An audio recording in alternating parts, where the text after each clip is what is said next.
In the last lecture, we had introduced the subject of vector calculus, and we discussed fields, in particular scalar and vector fields. We also brought out the meaning of gradient of a scalar field, and I emphasize that the gradient of a scalar field is a vector field.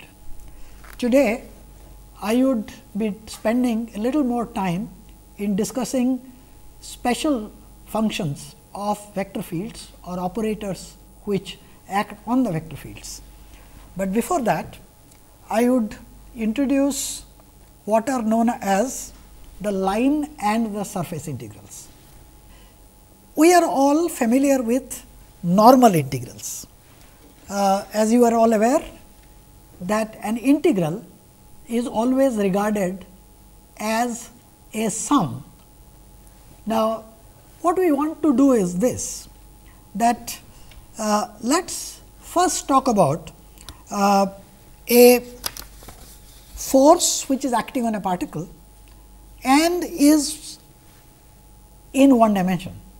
We are aware that integral f dx,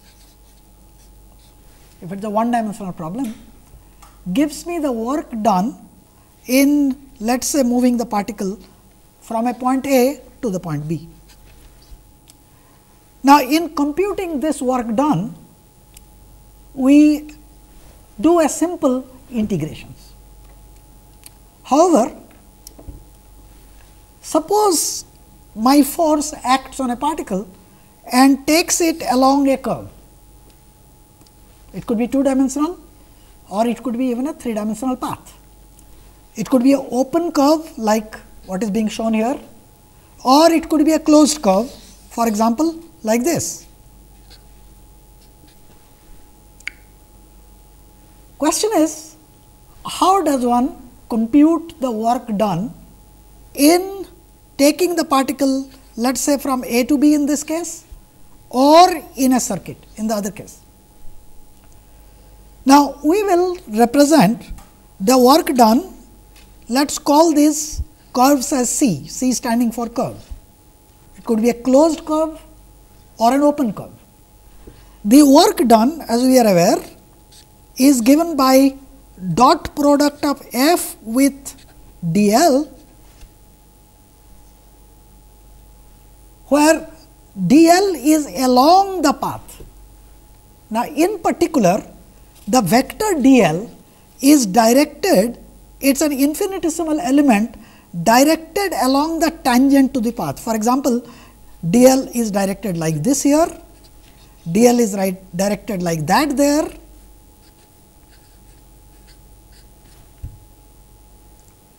Now, so what we want to do is to generalize the concept of computing work in one dimension to determining how much of work has been done when a force acts on a particle and takes it from one point to another or in a circuit.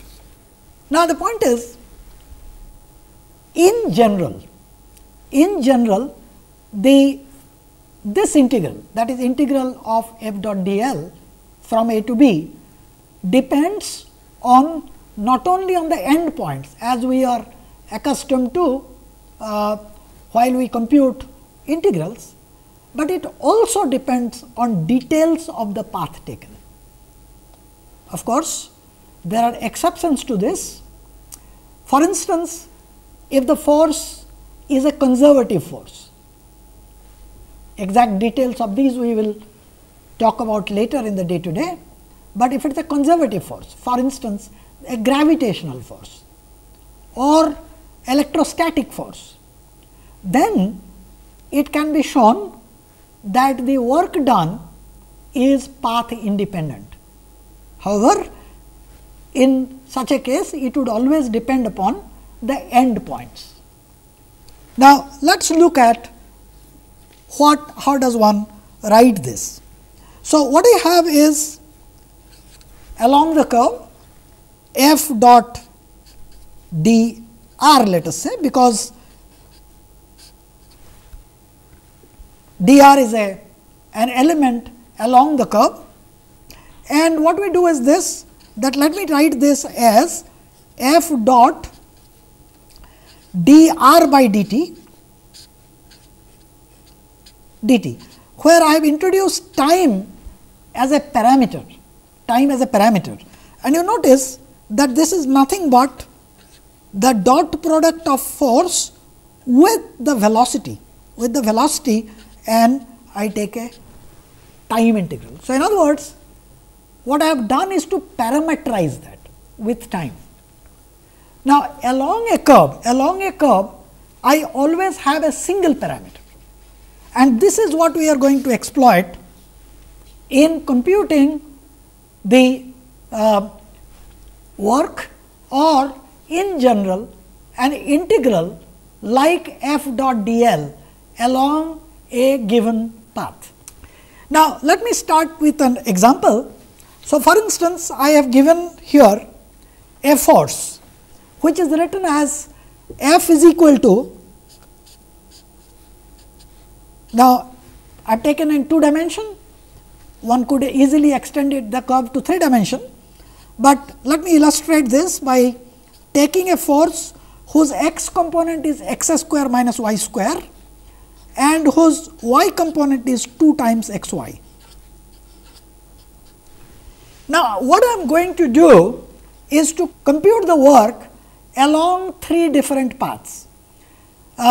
In both the cases, I am going from a point which is origin, let me draw it here again, origin to a point 2 1. So, supposing this is 1 along the y axis and this is the point 2 along the x axis.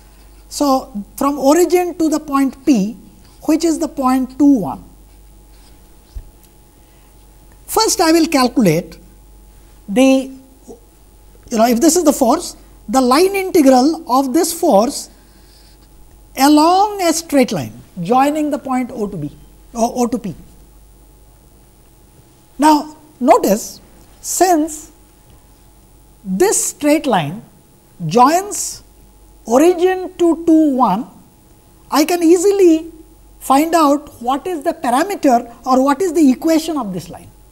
The equation of this line obviously is x equal to 2y, alternatively y is equal to x by 2. Now, let us look at how does one compute this. Remember, integral f dot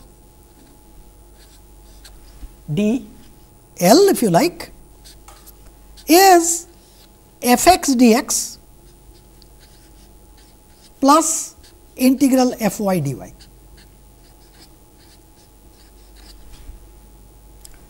Now,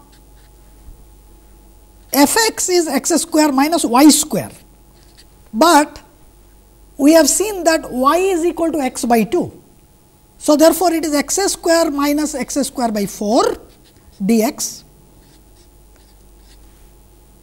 The limit of integration over x is obviously from 0 to 2. I write the y part again. So, f y is given to be 2 x y, but x is 2 y.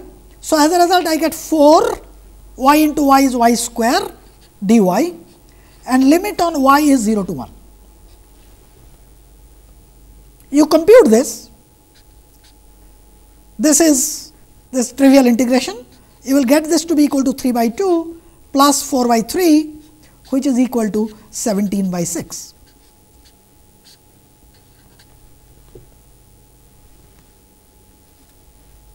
So, that is the work done along this line. Now, let us compute the work done along this curve 2. Now, I have taken the curve 2 to be a parabola. And my equation of the curve 2 is y is equal to x square by 4. I have given this. You can see that it is of course an equation to a parabola, and when x is equal to 0, y equal to 0, and when x is equal to 2, y is equal to 1 because it is 2 square by 4. Now, how does one do this for the same force field or same F, the vector field? So, once again I will compute this. So, this is now 0 to 1, I have got x square, now I have got y square, but y is equal to x square by 4. So, y square is x to the power 4 by 16 dx plus 2 times integral x y. Now, x is 2 root y. So, I have got 2 times 2 square root of 2 root y, and I had already a y there dy, and limits are once again the x limits are from 0 to 2 and the y limits are from 0 to 1. So, if you compute this now, this is very straightforward. X square is x cube by 3, x to the power 4 is x to the power 5 by 5, which gives me x to the power 5 by 80. Limits are from 0 to 2, and this is 4 integral of y to the power 3 by 2. So, I get y to the power 5 by 2 divided by 5 by 2, limits are from 0 to 1, and you can easily compute this. This happens to be 34 by 15 plus 8 by 5 and is equal to 58 by 15. Now, you already noticed something, that the value that we got for in the first case was 17 by 6, whereas the value that we got in the second case is 58 by 15. Now, you can see that the value of the line integral indeed depends upon the path that we have chosen. In the third case, I am taking a path from origin to again to 1 by a little complicated path. I am first going from here 0 0 to 0 1. So, let us draw that path here. So, I want to go to 2 1 and I am going by a broken path like this in 2 steps. So, this is 0 1, this is 0 0. So, I go like that, first like this, then like this. Recall my force is x square minus y square, x component, and the y component is 2 x y j. Now, look at this. When I go from origin to this point, let's call this O P Q. So, as I go from O to Q, my x remains 0. The value of x does not change. Now, if x remains 0, further along this path, dx is equal to 0.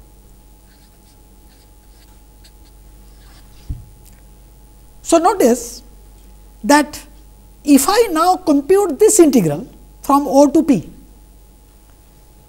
integral of f x dx, that is x square minus y square dx, that gives me 0 because dx is 0.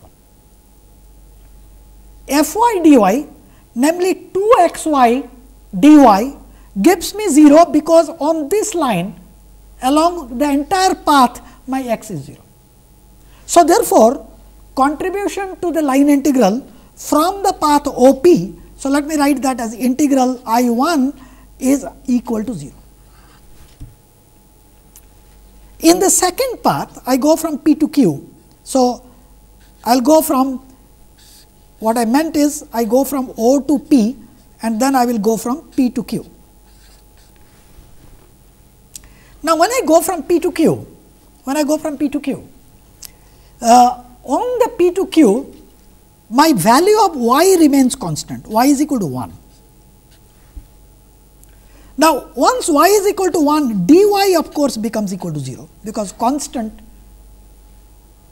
have differentiation as equal to 0. So, since dy is equal to 0, I am only going to have to compute f x dx.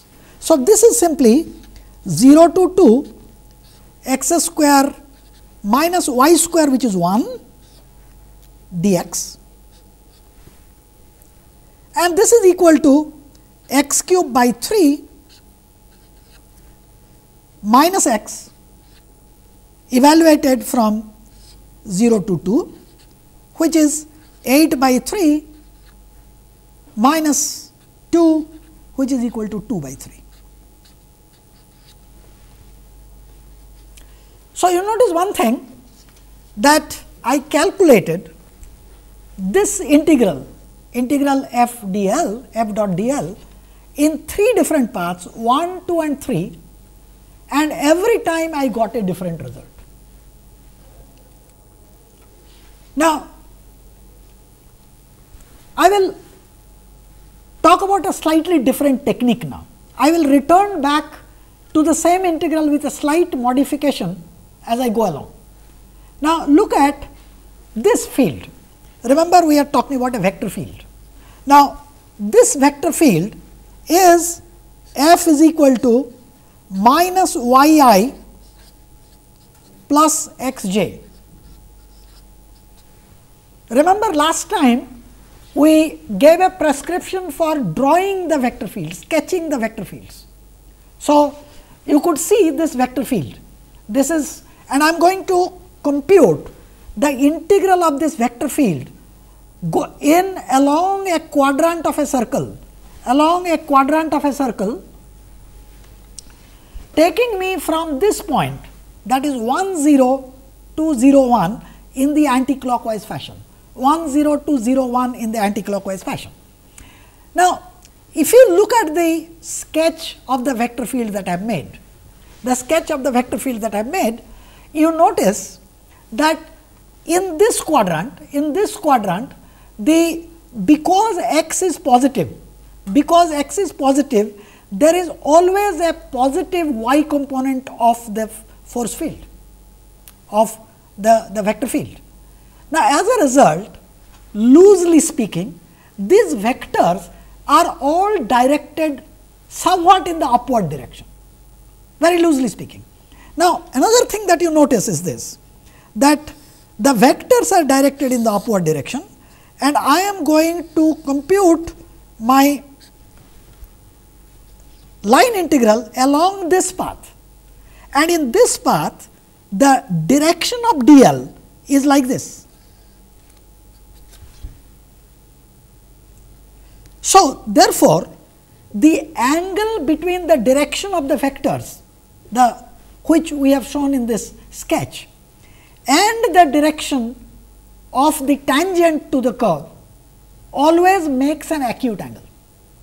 Now, since it makes an acute angle, f dot dl, which is the magnitude of f times magnitude of dl times cosine of the angle between the two, remains positive.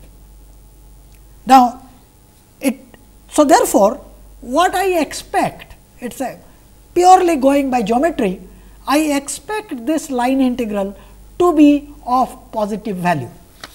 Here, I will use a slightly different technique. The technique is that along the curve, I need to have a parameter. I have already said that along a curve I have a single parameter. Now, notice that if I have this curve, which is quadrant of a circle, now I can use a parameter like this, using this angle theta as a parameter. Now, if theta is a parameter, notice that this is a quadrant of a circle of radius 1, because I have said the equation is x square plus y square equal to 1, and I need to compute minus y dx plus x dy.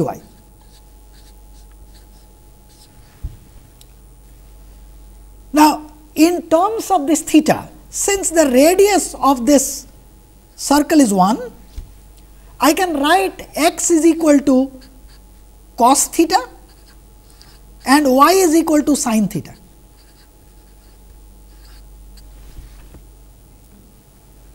So, dx is minus sin theta d theta,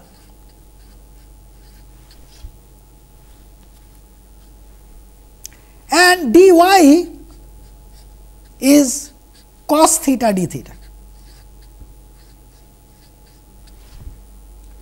So, you notice that this integral now, which is over the curve C, minus y is minus sin theta, dx is another minus sin theta d theta. So, minus minus plus sin square theta d theta, plus integral again over the same curve x, which is cos theta, dy is cos theta d theta. So, I get cos square theta d theta. Now, I can simply add them and get it as sin square theta plus cos square theta, which is equal to 1 of course, d theta. So, which is nothing but integral of d theta, and the limits on theta we know is from 0 to pi by 2. So, as a result, the result of this integration is simply pi by 2. So, this is the parameterization. Now, in general, as we said in the beginning, the line integral depends on both the path of integration and the endpoints.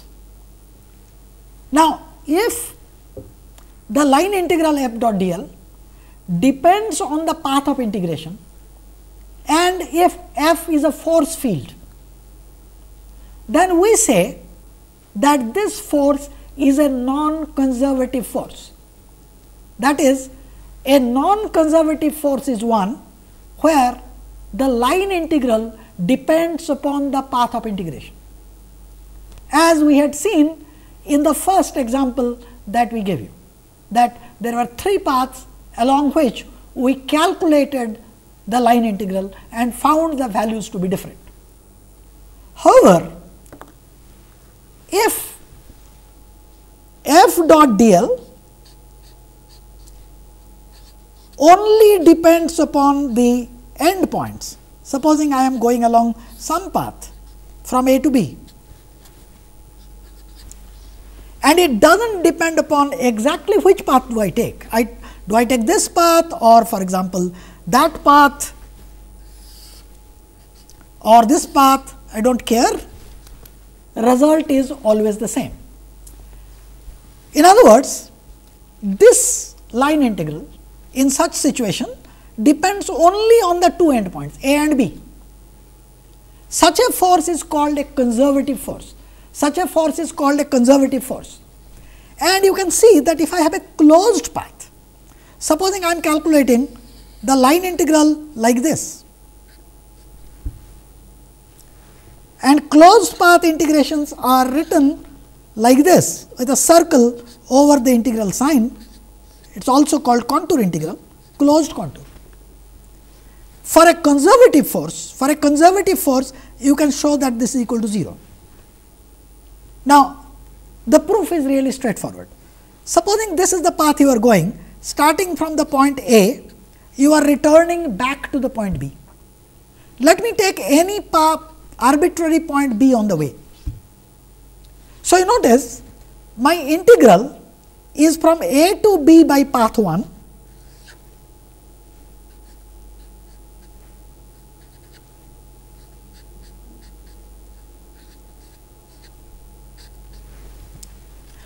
and then once I reach B, I am following a segment of the path which is 2. So, we will say B to A by path 2.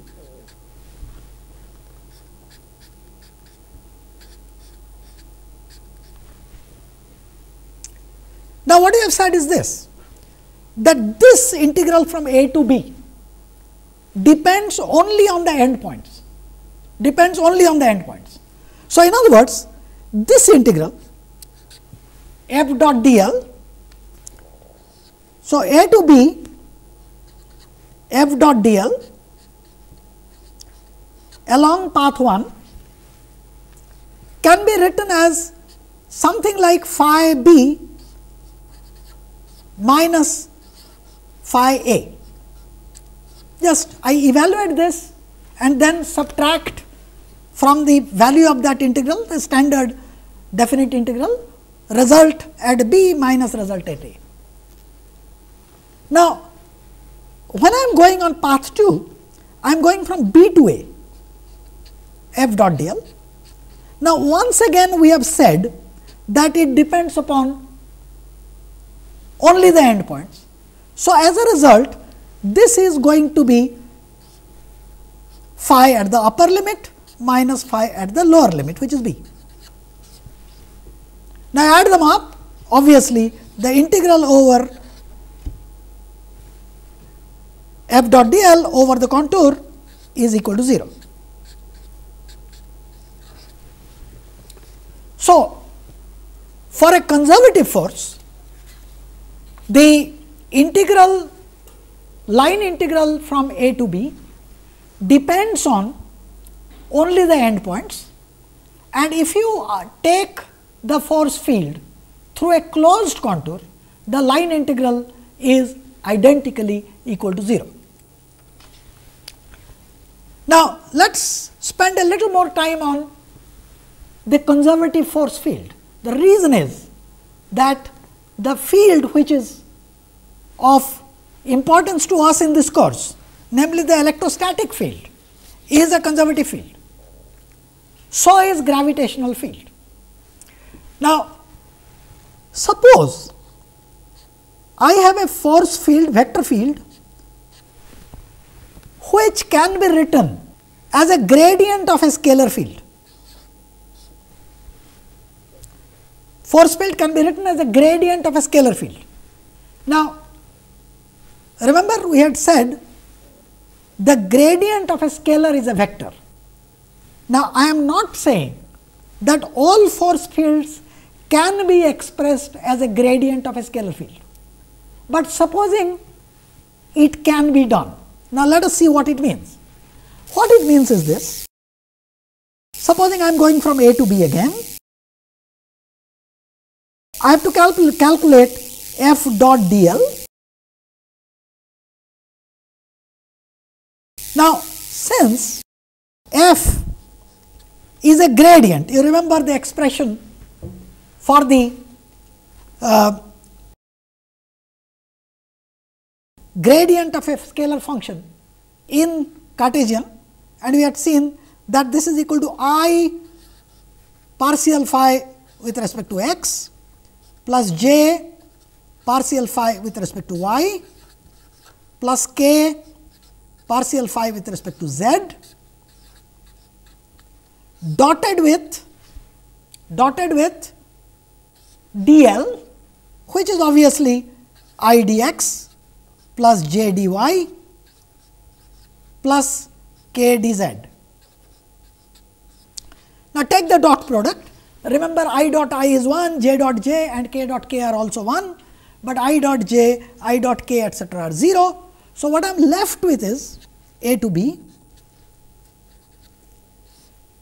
d phi by dx partial phi partial x dx plus partial phi with partial y dy plus partial phi with partial z dz. But this quantity d phi by dx dx, d phi by dy dy plus d phi by dz dz is the differential of the function phi itself. So, in other words, this is from a to b just d phi, because this expression includes changes due to variation in x, y and z. Now, this is an exact differential. So, as a result, the integration is very trivial. It is phi b minus phi a. Notice what we have done. We have said or we have proved that if a force field is expressible as gradient of a scalar function, then integral f dot d l only depends upon the two endpoints. In other words, such a field is conservative field. Such a field is conservative field. Now, we make a statement at this stage that if I have a conservative field of force, for instance, an electric field or a gravitational field, I can always express the force as a gradient of some function. Generally, because of various reasons, instead of writing f as equal to gradient of phi, we define f as equal to minus the gradient of phi, and this phi is then given a name called potential. This is conventional, but in principle a mathematician would call phi as a potential whether you have a minus sign in front of it or not. But we will of course, in electrostatics we will be using this convention, namely force is negative gradient of a potential function and the potential is a scalar function. The potential is a scalar function. So, this is about line integrals. So, we have seen line integrals in general depend upon the path that we take. In some cases when they do not, we call the vector fields as non-conservative field, in which case the line integrals only depend on the end points. Line integrals only depend upon the end points. Okay. So, line integrals was essentially one parameter integral, though I am not saying it is in one dimension, but I go along a line, I go along a curve. So, there is a single parameter in such a situation. Now, let me now extend this. Let me now extend this to define what is known as a surface integral. Now, in surface integral, we will write this surface integral as integral of f dot n, I will explain what it means, ds. Now, in order to understand the surface integral, look at this situation. Let me take an open surface, for example, a hemisphere, which is an open surface.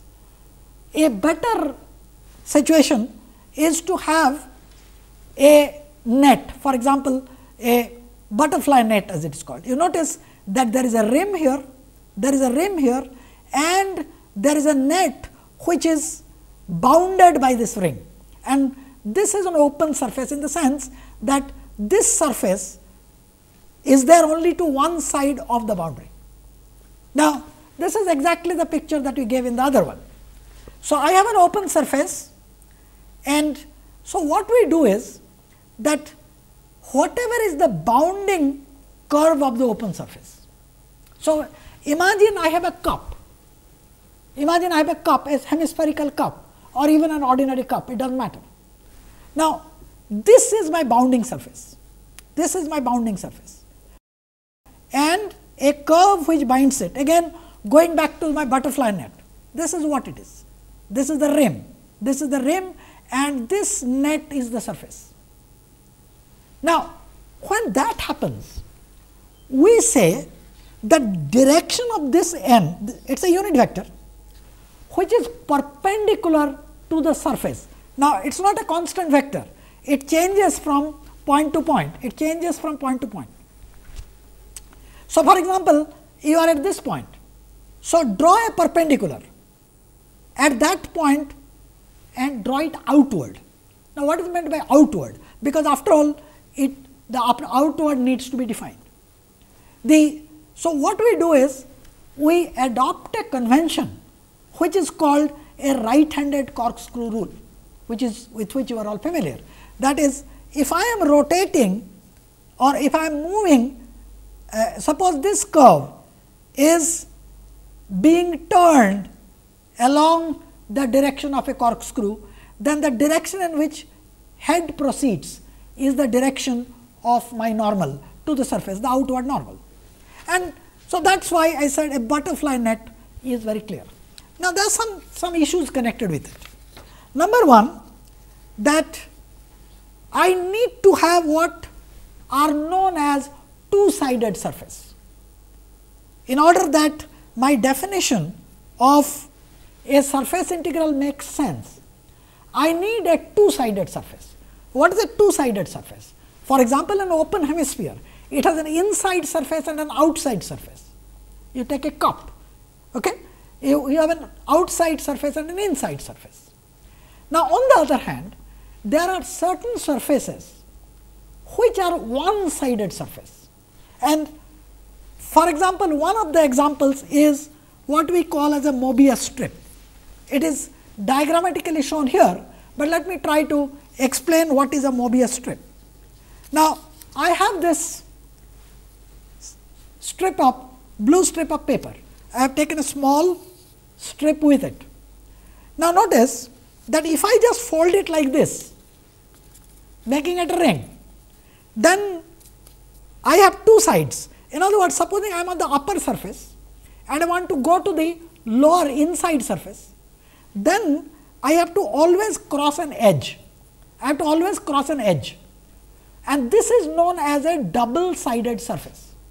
This is true of, for example, if I take this glass, at this moment there is water in it, but this is the outside surface and there is an inside surface of the glass. If I want to go from the outside to the inside, I will need to cross this rim, I will need to cross the edge. But on the other hand, please look at it this way. Supposing I take this again, this is diagrammatically shown here. Supposing I take this strip again, and instead of folding it like this, I give it half a turn. I give it half a turn and fold it in this fashion. Fold it in this fashion, that is, the same side does not get stuck. Okay? I will get, so I have actually already stuck it with a glue, and this is the type of picture that I get. Now, notice what is so special about this. The special about this is, I can come from any point on this surface and traverse both sides, both inside and outside, by ever having to cross this rim. So, in other words, at a given point, the outward normal is not uniquely defined. The outward normal can be both outward like this or inward on the inner surface. This is a one-sided surface. So, for such surfaces, this is called a Mobius strip. My definition of a surface integral is not valid. So, let me talk about normal surfaces, which are two-sided open surfaces, and in going from one side to the other side, I need to pass through a rim, need to pass through an edge. Well, here the same thing, this is the hemisphere, surface is A, and the rim of this hemisphere is the curve C. And I have to sort of define that if I am going in a particular direction, then the direction in which the head proceeds will be the direction of the normal, outward normal. So, that is about two-dimensional surface integrals. Now, one can now go and define. Now, remember, the surface integral is dot product of a vector field with the outward normal and integrated over the surface. This is usually called a flux of the force field F through this surface, flux of the force field F through the surface. Now, we can now extend this concept to a three-dimensional integral. but this is much simpler, because the integral is simply a volume integral over a scalar function. A scalar function is phi, and so this is nothing but normal triple integration, which you are familiar with. So, volume integral phi dv, v here is the volume, is nothing but triple integral over x y z of phi, which is a function of x, y and z.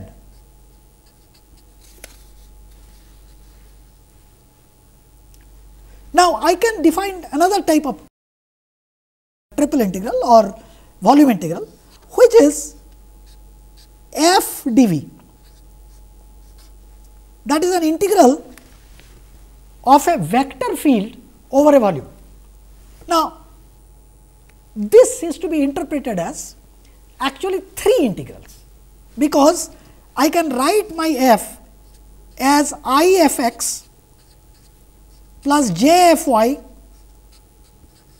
plus k f z dv. So, this is nothing but I integral f x dv. Now, remember f x is a scalar function, plus j f y dv plus k f z dv.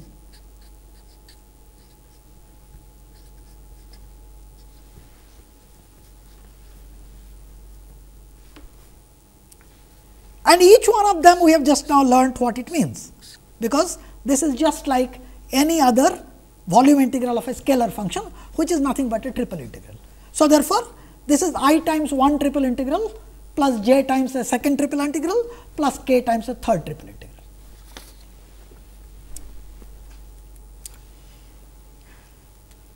So, this is all about the line, surface and the volume integrals.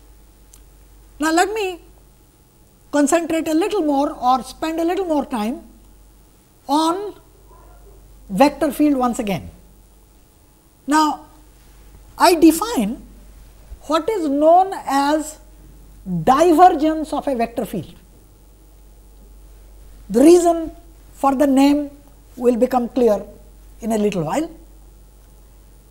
Now, I define divergence of a vector field as a limit of the surface integral per unit volume. I will explain this with figures as I go along, as the volume enclosed by the surface becomes smaller and smaller, becomes infinitesimally smaller.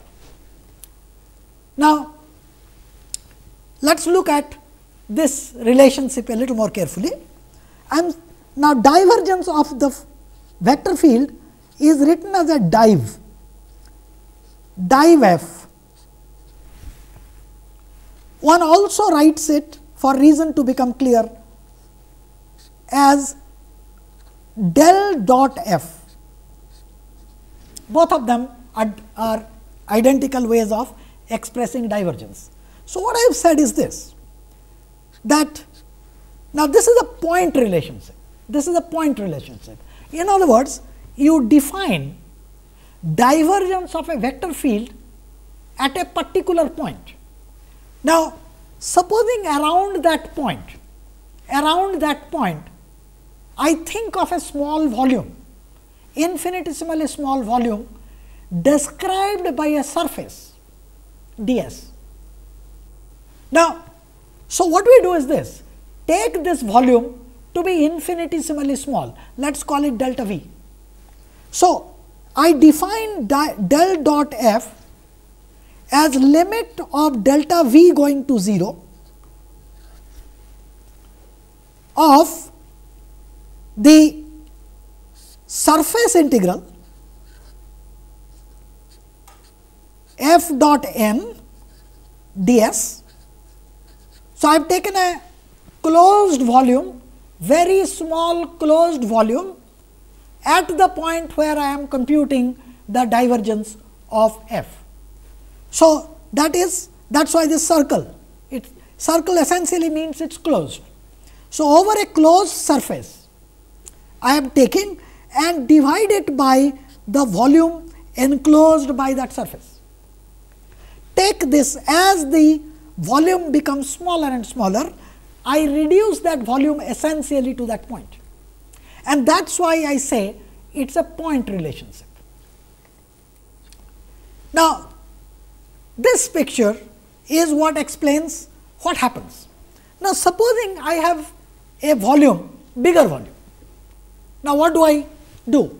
Let us consider a volume. Now, I can think of splitting that volume into a large number of infinitesimally small volumes. Now, let us look at what am I trying to do in the process. Now, look at this. Supposing I have a volume of this type. This is a rectangular parallelepiped, and I have a volume, and notice I am at this moment concentrating only on 2 surfaces, though it has 6 surfaces. I have an upper surface whose direction is outward normal is this direction, and a lower surface, this surface, the bottom surface, whose outward normal is directed like this. Now, supposing this surface I am to split into 2 smaller surfaces. So, in other words, this big surface, this big volume gets cut into 2. I take a section and just split it. Now, when I split it, remember, nothing has happened to the direction of the normal to this surface. Nothing has again happened to the normal to the bottom surface. But once you cut it, in this section, the normal is directed like this, and in this section the normal is directed like that. Now, you do a mental exercise. So, if I just cut it, since the vector field is the same over this surface which I am going to cut, then the contribution due to the surface integral from this surface and this surface, because they are directed oppositely, will become 0. So, what it means is that if you have a volume, and you split that volume into, so supposing I have a volume like this, and I split it up into smaller volumes.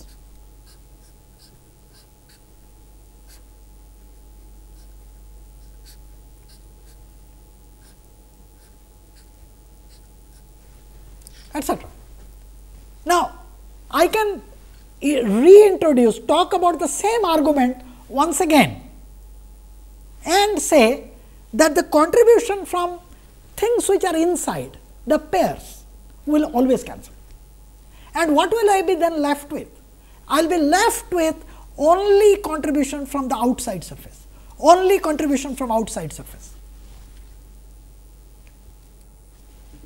Well, so let us now try to compute. We have said that divergence of a function is the ratio of the limit of surface integral over the vector field at a point. I am saying it is a point because I have an infinitesimal volume there, bounded by an infinitesimal surface. I divide it by the volume, and I let the volume and the surface go to 0, and this ratio is finite, and that quantity I call as the divergence of the vector field at that point. So, what is this divergence of a vector field? This picture here sort of gives you an idea of, if here we have drawn the pictures of the vector field. You notice, as the name suggests, the field gives an idea of how much the vector field diverges from a point. The situation becomes clear when we look at, for example, a velocity field in a vector. We know that if there are if I look at a closed region, then if the fluid is flowing in to a point, then of course, the density inside would increase. And similarly, if the fluid is flowing out, the density would decrease. So, here is an example where the field is spreading out from the origin. So, here the divergence is positive. In this case, however, the divergence is negative. This is the physical meaning of a divergence of a vector. So, to summarize, what we have done today is we defined a line integral and emphasized the fact that in general the line integral of a vector field could be path dependent. In case it does not depend on the path, it is called a conservative field. And we have seen for a conservative field, I can write the force as a gradient of a potential. We defined a surface integral and also defined the divergence of a vector field through a ratio of a surface integral of a closed small surface at a point with the infinitesimal volume that it encloses. Next time, we will be obtaining an explicit expression for the divergence in Cartesian coordinate system.